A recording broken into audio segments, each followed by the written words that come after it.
Partons à présent à la rencontre d'une artiste, Sandro. Elle est spécialisée dans la peinture animalière et son petit dernier est un loup gris de 2 mètres sur 2 dont elle peaufine le pelage avant de s'attaquer à son regard. On y va.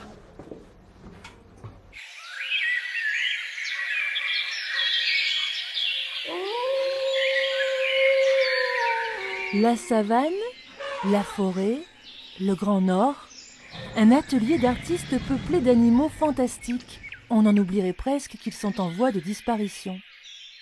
Vous êtes sur les terres de Sandro, peintre animalière. Son petit dernier, ce loup gris de 2 mètres sur 2, un géant dont elle peaufine la fourrure, le pelage, avant de s'attaquer au regard.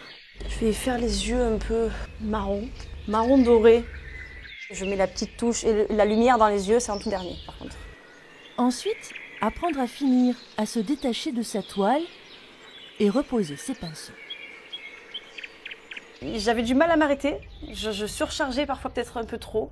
Maintenant, j'ai l'impression que je le sens, et presque c'est lui, je sais pas, dans l'ensemble de ce qui renvoie, je me dis c'est bon, stop. On dirait qu'il me le dit en fait. Sandro a connu la bohème et la galère avant de vivre de son art.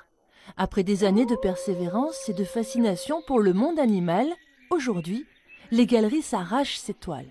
Je suis persuadée que si je peins beaucoup d'animaux, c'est non seulement parce que j'aime ça, mais parce que ça me touche beaucoup plus et je suis un peu sensible et l'humain détruit beaucoup ce qui touche, je trouve, et j'aimerais vraiment donner la parole à ceux qui n'en ont pas.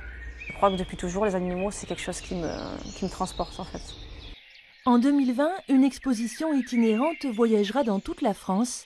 La moitié des bénéfices des ventes sera reversée à une association de défense des espèces menacées d'extinction.